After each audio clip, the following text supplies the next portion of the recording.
CoffeePods, a podcast of the Acorn Christian Healing Foundation, exploring what's happening in the world through the lens of Christian healing. Oh, I have felt so out of sorts without you on the other side of a camera. Although I was outshined by my son, we did a two-parter before, so that you could get a little breather. You've been busy. You've been on the road. You've been doing listening academies and stuff. I've been to Chester Diocese with one of our volunteers. So we did 2 different training days back to back.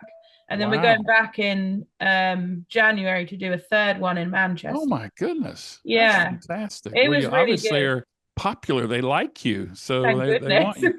They want you back, and I guess that means Acorn is going to be a little bit more visible in the north of England in the coming year. That's exciting. And we've had some really wonderful interactions with people actually on that a little further north, wanting us to go and do some training in other places as well. So it's really nice to go above, they say go above the Watford Gap, go in that direction. So if anyone's interested, give us a buzz and we will come. And it's snowy. It's snowy up there at the moment. For people watching in other parts of the world, Britain's gotten some snow. And Scotland won. I've got some friends who are huge Scotland fans, and the end of the Scottish football match this week was amazing. A bicycle kick, and then a midfield strike. My goodness, there's not a sober person in Scotland, I don't think. And if I was up there, I'd be right in there with them. It's fantastic. Are they in the World Cup now? Are they going to go through to the World Cup? They are. I think this is like the first time in a long time. So it's fantastic. So I mean, it's wonderful that things like that bring us together, and it's a lovely bridge to the conversation that I wanted to have today about celebrity, because suddenly all these young kids in Scotland are going to know the names of every player on the pitch who play for Scotland, because I believe that thing about celebrity and success and that the world is kind of obsessed with heroes. And so I thought, well, let's unmask the myth of celebrity and success. Let's dive into the subject of celebrity. And this may be a two-parter because there's a lot of stuff here. But last week we talked about pluralism. In particular, we talked about the election in New York City of a mayor, Mamdani, and of course, there's all sorts of stuff going on in the political world. But today, I think let's talk about this. I guess it's a global obsession with fame and with success and with heroic figures. I think someone in the academy talked about the cult of the heroic. Yeah. We made a note of that somewhere, and I thought, gosh, that's a really intriguing thing to think about. What in the world is the cult of the heroic? Let's go there today. Why don't we start with a question? Because I think it's good to have a springboard. What happens when people build their identity around something that I would call borrowed glory? When you live vicariously through other people, what happens? When we build our identity around that. Yeah. Everything I am is about my Man U shirt, and my whole identity is being a part of this greater thing. And so then whoever my cult person is becomes, I live for this hero, this celebrity type person. I think you see that, especially with children, like if a child gets into somebody and it becomes a bit of a hero for them, they like you say, they want the shirt, they want the shoes, they want the hairstyle, and everything else that comes with it, all the merch. The FA is, they change the kits. Mm. because they want people to go buy more stuff. You know, if we Mm. change the colors and we change the style, and the kids immediately run down to the high street and they've got to buy the new gear to fit in with everybody else. Yeah. Um, but And so go on. I was just going to say, what happens to kids when that's all they've got? Before we race Yeah. ahead, what happens when a child who lives in kind of a gray world, the only color they have is the celebrity color, the movies, the TV, the Netflix. Yeah. What happens to the world when that's it? That's the only color they get. I imagine it makes life, maybe without even realizing it, it makes life, or it makes yourself. Now, not when I say weak, I don't mean that in a bad way or putting people down, but there's a lack of substance. Maybe that's a better phrase. Okay. A lack of your own substance, because there's things I think you can adopt from your hero. There might be some moral things that you think, oh, they're a philanthropist. That's something I really admire Right. about them, and I'm gonna follow that too and see what I can do. But I think also you don't know the person. You No. know what is shown to you, Right. but you could feel like you know the person. And I Right. think that's quite detrimental, isn't it? So I think there really is a huge illusion. And so young kids who are told, I want you to be successful by their mother or their father, be Mhm. successful. And Mhm. so they look at celebrity and they Yeah. equate celebrity with success. Yeah. And so if you're in a very monochrome existence growing up, you're being told by all these people, don't be a failure, work to be success, work hard. And then the only models you have for what looks like success Mm. are these rich movie stars, rich sports figures, and you go into a school and you talk to a bunch of kids and say, what do you want to do when you grow up? I want to be Kobe Bryant. I want to be Mm. LeBron James. Mm. And I think there's kind of a problem when society equates this thing, as I said a minute ago, visibility with value, Mm. where people seek to be viral. To be an influencer is like a big thing for younger people. Massive. It's And massive. that doesn't say anything about substance. It's just about being viewed, Yeah. clicks, being, how many subscribers do you have? And I know we do the same thing with the podcast. We want people to click and to subscribe because we want more people to hear the content. But Mhm. then there are those who just take pictures of their goat in the back garden because they want to be viral, and then they want Yeah. to make money out of the virality. Well, how does that become success? I So suppose it's a different view of success now, isn't it? Like, because of yeah, the digital culture, um, right. you Tell know, me about this influencer culture thing. I mean, your generation's closer to it than yeah. mine. I mean, I find it amazing, and I also find it scary because Yeah, everyone has the opportunity. Well, most people now have the opportunity to become an influencer. yeah, And it's not easy. It's definitely something people have to work hard at. But when you think of other generations who have worked hard at different yeah, things, yeah.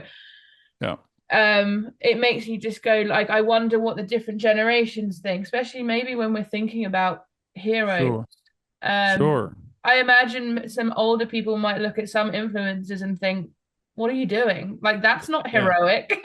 I have conversations with my own mother on a regular basis, and I Yeah. think she still has a world sort of she remembers what the world was like before the internet, and Yeah. and in some ways I think a lot of people lament things that we've lost because we don't have that age of innocence that we had before. But Mhm.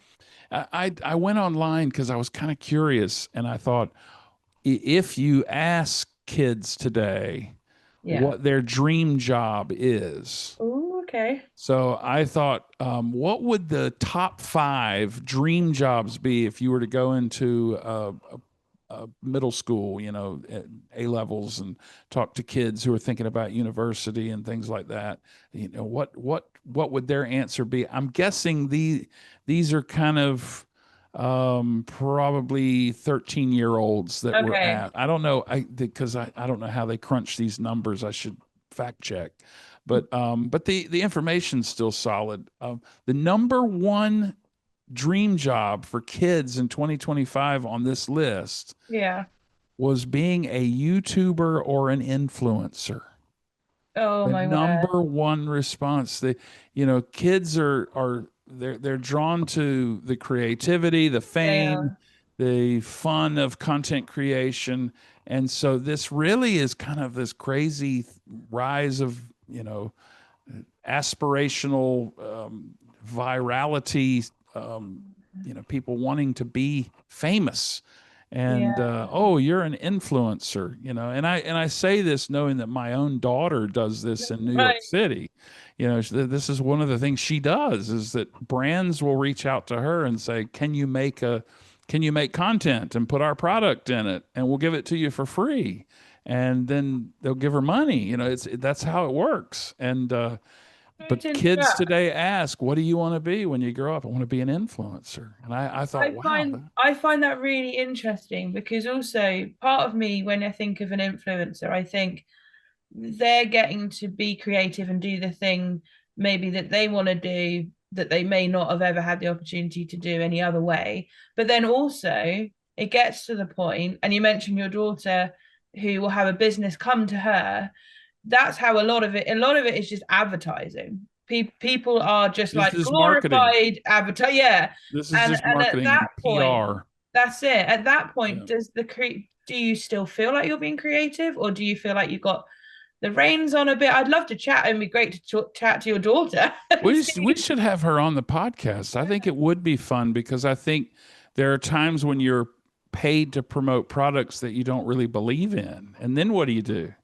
Well, you still need the revenue. So it becomes a soul killing enterprise. What do you think the number two thing was, the number two response? Because I was really pleased with this. The number two response from kids was to be a teacher. That's How good. That's good to wonderful. hear. Yeah, because when I was a kid too, I think being a teacher was really an admirable thing, and and so still today, children, they kind of admire their favorite teacher, and Yeah. they want to emulate them. When I grow up, I want to be a teacher, because they see teaching as a real impactful profession. And I guess I would hope that maybe we're swinging back in that direction, because we need more teachers. Education is so important, and especially teachers that speak the digital language and understand what kids are doing online and what makes kids happy. And video games were invented when I was a kid, and so nowadays kids are growing up never knowing a world without a device in their hand. The idea of a cell phone is kind of funny, because it wasn't until I was at university that the cell phone was even invented. Yeah. And so now people have the internet, the telephone, and everything in their hand. And, you can walk around London and see call boxes, phone boxes that, Yeah. with nothing in them. And Yeah. they're just there for tourists to take pictures of Big Ben. And so the third thing, which I was surprised it was three, I thought maybe it would be higher, was to be a sports star. That they were asked, what do you want to be when you grow up? They wanted to be a sports star, football, soccer, basketball, or a gymnast, some of them said, Yeah. or playing professionally, or being in the Olympics was one of the things the kids said. The fourth and the fifth are very common, being a doctor or a nurse. Yeah. I think it's cool that kids see healthcare as important, and they want to go and help heal people and work in healing professions. And nursing is one of the toughest jobs, I think, on the planet. I think the people who don't understand how important nursing is obviously haven't worked in healthcare. And the last one, it was just kind of fun. I was so glad to see this, because I've got a friend who's a large animal veterinarian, but children said they wanted to be vets. Wow. that they love animals. And so they said, when I grow up, I want to be a veterinarian. And then I get to work with dogs and cats and rabbits. And so I thought that was kind of cool that the top five responses to be an influencer, to be a teacher, to be an athlete, to be a doctor or a nurse, or to be a veterinarian. Isn't that cool as well? I'm just looking at them now. That three of them, veterinarian, doctor, nurse, teacher, are very much about the caring, the investing in. Isn't that great? Yeah, and it's not to say athletes can't do that. Actually, there's massive amounts of Yeah, encouragement that they bring to people's right. lives. But I'm guessing that if you had asked this 40, 50 years ago, the vocation of ministry or being a priest might have been in the list somewhere, okay, because I think when I was a little boy, even and prior to me, I think there was something about, your one son goes and becomes a doctor and your other son goes and becomes a priest, and there was something in culture that promoted the vocation, and your other son goes and becomes works in the army and becomes a colonel. But there's something kind of traditional about that. But I think things are changing, well, as we've been talking about. But I made a list also, Lisa, of the top influencers of the world, because yeah. we were talking about influencers, and I thought, and what was so embarrassing, I don't think I knew any of them. Oh, Um, okay, yeah, so Alex Cooper has 5.6 million followers on Instagram, and yeah. Okay. Addison Ray, I don't know who Addison Ray is, and I'm embarrassed to say that because now my son is laughing at Not me. even I know. Yeah, and 88 million followers on TikTok, A and lot of people know who they are, but we don't. 34 million followers on Instagram. Alex Earl, 13 million followers on TikTok. Jack Shane has 4.9 million followers on TikTok, etc. Yeah. And then now I do know this guy, Mr. Beast. Yeah, He's yeah. got a bunch of followers. There's Cabby Lame is known as TikTok's most followed creator, Wow. and then there were other people, and then I looked and I thought, well, who on yeah, I guess it would be X. It used to be known as Twitter. Hmm. Like, who are the top people that influence on that platform? Wow, okay. And the number one is Cristiano Ronaldo, the footballer. Isn't that interesting? Yeah, I was really surprised to see that 667 million Wow. followers. Especially that platform, which is And very the number two, go on. Messi, Lionel Oh, Messi, really? another footballer. Crazy. And then number three, Selena Gomez, the Yeah. actress. And then finally, of course, you've got Taylor Swift. The Gotta Swifties tell. have to, and I would say she's probably on the rise. Mhm. Number five surprised me on this list because, in America, they really don't even know what cricket is. But Virat Kohli is a famous cricketer from Delhi, and he has 273 million followers, a cricket player. Again, it Amazing. just shows you that sports has such an influence. And then you've got like Kylie Jenner with 266 million, and Kim Kardashian 259 million, and Dwayne the Rock Johnson with 254. Ariana Grande, she has 252 million, and I'm sure it will go up with the Wicked movie stuff that's Oh, happening of now. course. And Yeah. and and then people talk about the influencer status of the president of the United States, and President Trump has 38 million followers on that one platform. Mhm. So it just puts in perspective that these people have huge influence Yeah. because so many people see them and they kind of glorify them, almost deify these celebrities. Mm. And then I thought, let's do something totally different. The pre-digital age, Okay. who were the influencers of people that are, let's say, our listeners who are over the age of 60? Okay. They Yeah. were around in 1970, kind of in their prime. They remember the 70s. And I thought, who were the top 10 influencers in the 70s? Who were the celebrities of the 70s?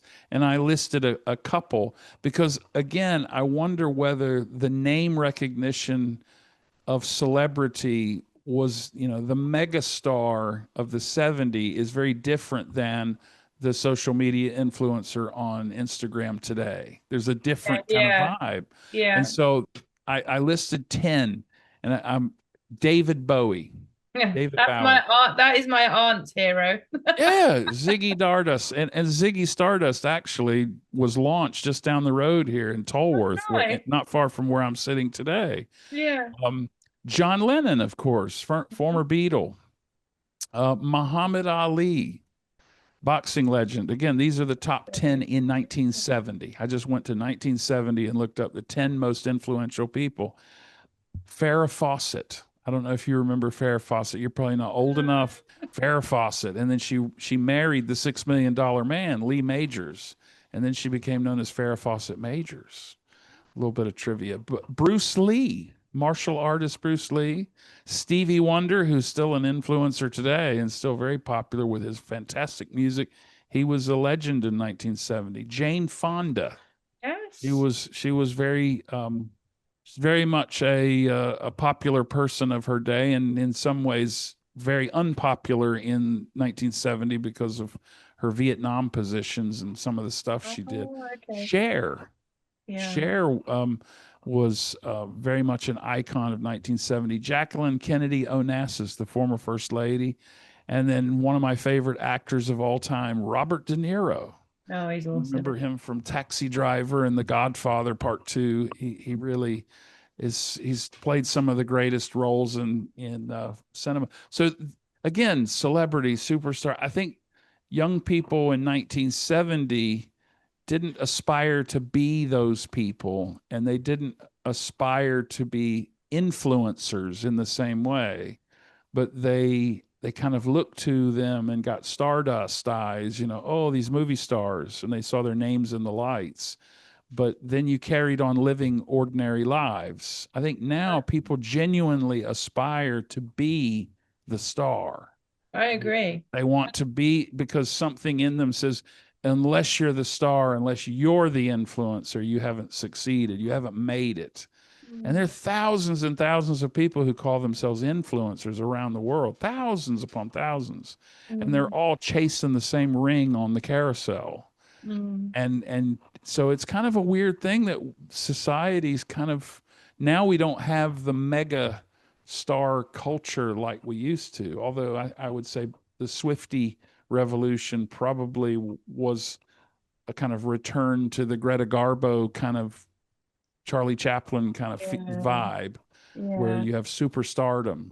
I think as well though that because we see so much of people's lives, it's not really, but online, we think that that's the norm, or it could be the norm. So like, Yeah. I know it sounds silly, but even like people who are advertising cleaning products at this time of year, it's all about make your home smell like Stacey Dooley's home, and it will smell like cinnamon, and in these houses Yeah. rooms are immaculate. It's beautiful. She looks absolutely sensational. And that isn't really a realistic goal, I don't think. When you think of goals, like that's not the reality for a lot of people. A lot of people don't have that glamorous home, always Right. looking amazing. Yeah. And can They set all up pay for housekeepers. I mean, that's the thing. The rest of us who don't have housekeepers, we have dishes on the dish rack, and they have a housekeeper that comes and cleans their toilets.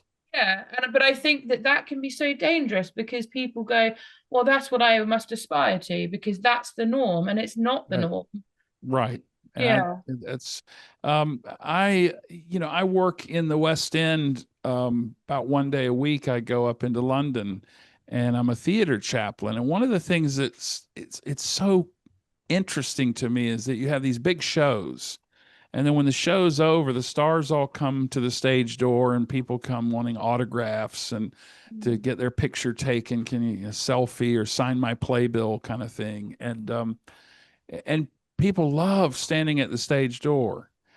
And so many times you have, I was in London, and the cast of the Book of Mormon. A lot of the guys were coming out after the matinee, and they come out, they turn left, and they're heading to go get a burger because they just want to eat dinner. Mm. And the minute they walk up the street, they're just like any other group of young guys walking in Yeah. London. But when they're in the theater and they're on the stage, they're celebrities, they're superstars.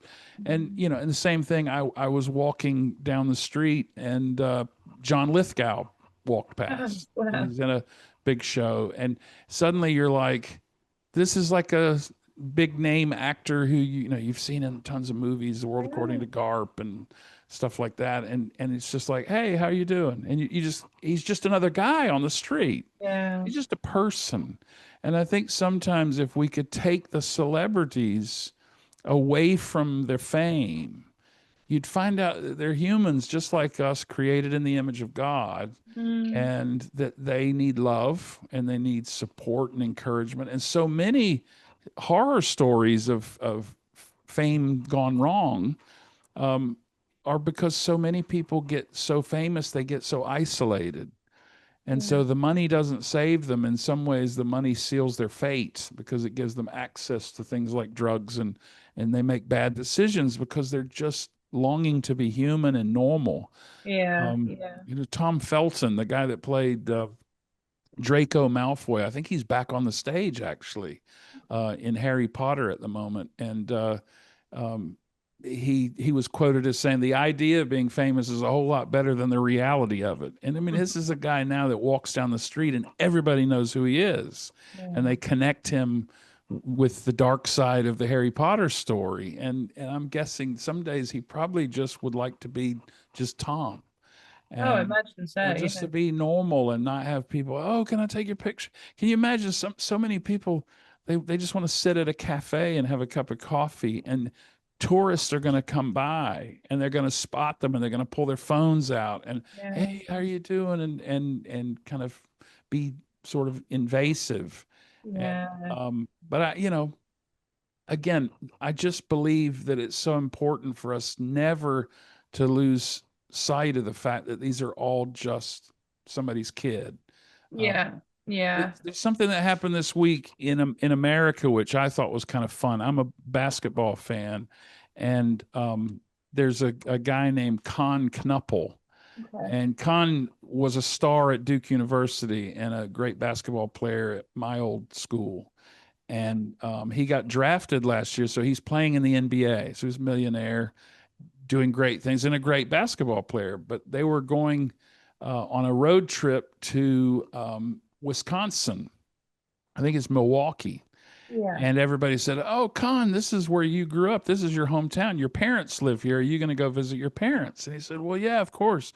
And they all, his teammates on the Charlotte Hornets, all these NBA basketball players, they said, well, where shall we eat? Where's the cool place in Milwaukee? Where, you know, and he goes, I'm going to my mom's house. My mom's cooking.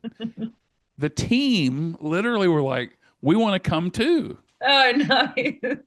This really did happen. It's actually great. The entire Charlotte Hornets basketball team, 25 team and staff and the coach and everybody. I think the coach went. Yeah. They all went to the Knupples house. Now the Knupples they had 5 boys. Con is one of 5 children. They're all, it's a basketball family. But I saw this wonderful picture of the entire Charlotte Hornets basketball team eating chicken fajitas at the Knuppel house, and you know these are 7-foot tall men.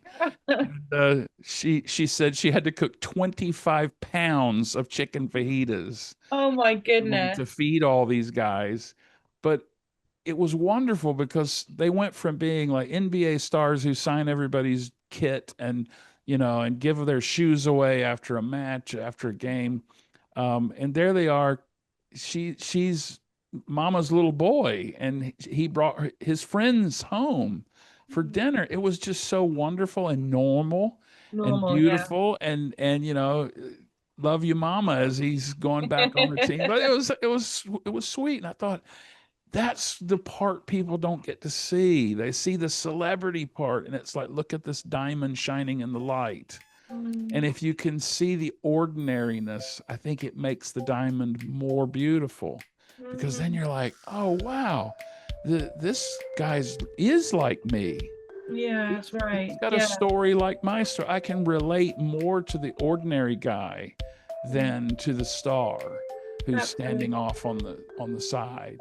That brings us to the end of the first part of this 2-part episode. We really hope you enjoyed this one. Don't forget to like, follow, and subscribe for more.